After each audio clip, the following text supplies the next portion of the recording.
নদীর আসল সৌন্দর্যই যেন বর্ষাকালে বন্ধুরা। এটি আপনারা দেখতে পাচ্ছেন, এত ভিড় রাজশাহীর পদ্মা পাড়ের এই মনোরম দৃশ্যটি। এখানে রয়েছে শিশুদের জন্য বা বড়দের জন্য কিছু রাইড। চলুন বন্ধুরা, ভ্রমণ ভিডিওটি শুরু করা যাক। আসসালামু আলাইকুম বন্ধুরা, আমরা সরাসরি রাজশাহীর উদ্দেশ্যে বাস ধরার জন্য বাস কাউন্টারে চলে আসলাম। তারপর আমরা বাসে উঠে পড়লাম নাটোর নেমে যাওয়ার জন্য। সেখান থেকে আবারও আমরা রাজশাহী উদ্দেশ্যে ভ্রমণ করব। আমরা এখন রয়েছি নাটোর রোডে। এখন আমরা রাজশাহীর বাসে করে রাজশাহী এসে পৌঁছালাম স্টেশনের পাশেই। আমরা চিন্তা করলাম স্টেশনটা একটু ঘুরে দেখি, যেহেতু এসেই পড়েছি। তারপর আমরা স্টেশনের ভেতরে চলে গেলাম। দেখুন কতটা আধুনিক, কতটা সুন্দর আর কতটা পরিচ্ছন্ন স্টেশন। স্টেশনটির গল্প রয়েছে অনেকটাই লম্বা, ওই গল্প হবে আরও একদিন বন্ধুরা। আমরা এখন চিন্তা করলাম রাজশাহী এসেছি আর বিখ্যাত খাবার খাবো না তা হতেই পারে না। আমরা রিক্সা ভ্রমণ শেষে চলে আসলাম সিটি হাটে কালাভুনা খাওয়ার জন্য, বিখ্যাত কালাভুনা। আমরা চলে গেলাম বাবলু হোটেলে। এখানে আপনারা সাদা ভাত, কালাভুনা, লালভুনা সব পেয়ে যাবেন। আমরাও সেখানে খুব মজা করে খেলাম বন্ধুরা, অনেকটাই সুস্বাদু ছিল। তারপর আমরা খাবার শেষে আম চত্বর হয়ে এখন আমরা চলে আসতেছি RDA পার্কের উদ্দেশ্যে। রাস্তা ভ্রমণ করছি রিক্সায়।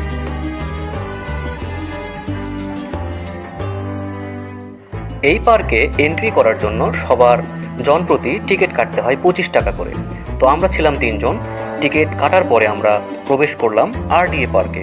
ঢুকতেই পার্কটি মনে হলো অনেকটাই সবুজে ঘেরা আর মনোরম দৃশ্য। খুব রোদ ছিল, এজন্য লোকও কম। আর তাছাড়াও এখন লোকজন আসার সময় না, এছাড়াও ছিল শুক্রবার। তো ডানে বামে তাকাতে তাকাতে আমরা সামনের দিকে এগিয়ে গেলাম। যেদিকে চোখ যায় শুধুই যেন সবুজের আবরণ। আর আকাশটি কতটা সুন্দর দেখুন, যেন মনে হচ্ছে সাদা মেঘের ভেলা। আর প্রচণ্ড রোদের ভেতরে আমরা উপভোগ করছি এই নতুন পার্কটি। এটির কাজ এখনও চলমান। অনেকটাই সুন্দর পরিবেশ হবে আশা করি। আপনি গেট দিয়ে ঢোকার পরেই বাম দিকেই লক্ষ্য করবেন অনেকগুলো রাইড রয়েছে। এগুলোর জন্য টিকিট কাটতে হয়। আজকে ফ্রাইডে বলে হয়তো বা অফ ডে রয়েছে। তারপরেই আমরা সামনের দিকে এগিয়ে গেলাম। বিশেষ করে আপনারা যারা পরিবার নিয়ে ঘুরতে আসবেন তাদের জন্য পার্কটি অনেক সুন্দর। আর সামনে রয়েছে বিশাল বড় একটি লেক।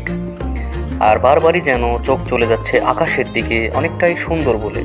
আমরা এখন একটি সাঁকোর ওপরে রয়েছি, যেন মনে হচ্ছে শুটিং স্পটে রয়েছে। অনেকটাই মনোমুগ্ধকর দৃশ্য।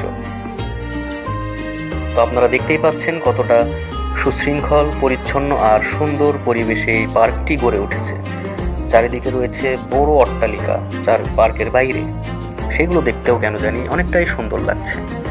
তো এখন আমরা সামনের দিকে আরও এগিয়ে গেলাম। যাওয়ার পরেই দেখতে পেলাম অনেক সবুজ পরিমাণে ঘাস রয়েছে আর রোড করা রয়েছে যাতে হাঁটা যায়। ল্যাম্প পোস্টগুলো রয়েছে আর এরই মাঝে রয়েছে রেল লাইন। কি একটা কথা দেখুন, পার্কের ভিতরে বড় একটা রেল লাইন দেখা যাচ্ছে বন্ধুরা। সামনেই মনে হচ্ছে স্টেশনও পেয়ে যাব হয়তো বা। তো তারপরেই আমরা ঘুরতে ঘুরতে মনের আনন্দেই যেন ঘুরছিলাম পার্কটিতে। কারণ হলো পার্কটিতে ভিড় কম ছিল।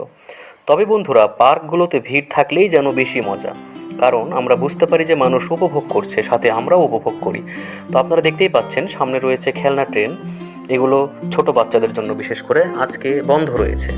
তো আমরা স্টেশনে এসে তো ধোকা খেয়ে গেলাম, ট্রেন আজকে বন্ধ। তো বন্ধুরা, আপনারা যারা এই ভিডিওটি দেখছেন তাদেরকে অবশ্যই ভালো লাগলে কমেন্ট করবেন। আর ইউটিউবে থেকে দেখলে সাবস্ক্রাইব করবেন। আর ফেসবুক পেজ থেকে দেখলে অবশ্যই ফলো করতে ভুলবেন না। সামনেই রয়েছে বিশাল বড় একটি লেক।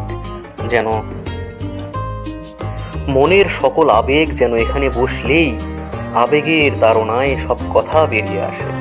দেখতেই পাচ্ছেন একটা রাইড নিয়ে লোকজন উঠেছে আর সেগুলো পায়ে প্যাডেলের মাধ্যমে তারা এগিয়ে আসছে। দেখতে কতই না সুন্দর লাগছে।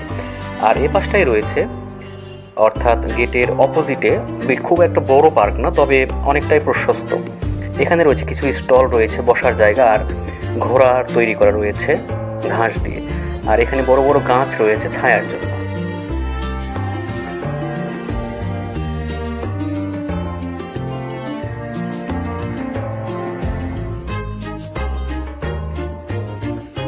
পার্কটির মূল গেটে দিয়ে ঢোকার পরে ডান দিকের শেষ কর্নারে আপনি খেয়াল করলে দেখতে পারবেন বাচ্চাদের খেলার জায়গা। এখানে বাচ্চাদের নিয়ে আসলে অনেকটাই খেলার সুযোগ পাবে তারা, অনেক সরঞ্জাম রয়েছে এখানে খেলার। আমরা এখন হেঁটে হেঁটে সামনের দিকে যাচ্ছি, আর একটু তাড়াই আছি কারণ এখান থেকে আমাদের যেতে হবে আরও একটি স্পটে। এই জন্য আমরা অনেকগুলো রাইড দেখতে পেরেছি, তারপরেও সেখানে উঠিনি আমরা। তো তারপরে আমরা বেরোনোর প্রস্তুতি নিচ্ছি। অনেকটাই সুন্দর লাগলো এই পার্কটি, আশা করি তৈরি হওয়ার পর অনেকটাই সুন্দর লাগবে আর সবাই পরিবার নিয়ে ঘুরতে আসার মতো সুযোগ থাকবে। তো চলুন এখন বেরোনো যাক। যদিও এখন বিকেলবেলা, মানুষ কেবল আসছে আর আমরা বেরিয়ে যাচ্ছি, এটা কেমন একটা হয়ে গেল না? পার্ক থেকে বেরিয়েই আমরা একটুও সময় নষ্ট না করে সরাসরি চলে গেলাম রাজশাহীর সবচেয়ে জনপ্রিয় জায়গা পদ্মার পাড়ে।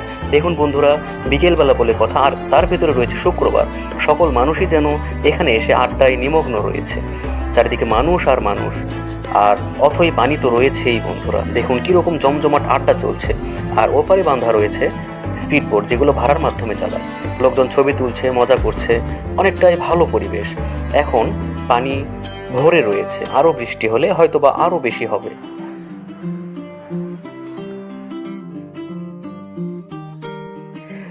প্রিয় বন্ধুরা, এই নদী সব সময়ই সুন্দর। যখন এই নদীতে শুকনো থাকে, চর পড়ে, তখন রয়েছে এর আলাদা সৌন্দর্য। আর এখন বন্ধুরা এটি পুরো পানিতে ভরা, এখন রয়েছে তার অনন্য সৌন্দর্য। দেখতেই পাচ্ছেন সবাই কেমন যেন অনেকটাই সুন্দরভাবে উপভোগ করছে তাদের বিকেলটা, তাদের পরিবেশটা, তাদের ছুটির দিন। আমরাও আশেপাশে অনেক লোকজনদের দেখে নিজেদেরকেও ভালো লাগছে। এরকম করেই আমরা সব সময় ভ্রমণ করতে চাই আনন্দ ঘন মুহূর্তে। আপনারাও ভ্রমণ করবেন বন্ধুরা। তো চলুন এখন বাড়ি ফেরার পালা। শেষ বেলায় বলতেই চাই, ভিডিওটি কেমন লাগলো জানাতে ভুলবেন না। আর এরকম সুন্দর সুন্দর ভ্রমণ ভিডিও পেতে গো উইথ সজীবের সাথেই থাকুন। হয়তোবা আবারও কোনো একদিন দেখা হবে কোনো এক পথের মোড়ে, কোনো এক নতুন গল্প নিয়ে, কোনো একটি নতুন ভ্রমণ ভিডিও নিয়ে বন্ধুরা। সবার সুস্বাস্থ্য কামনা করে বিদায় নিচ্ছি। আসসালামু আলাইকুম।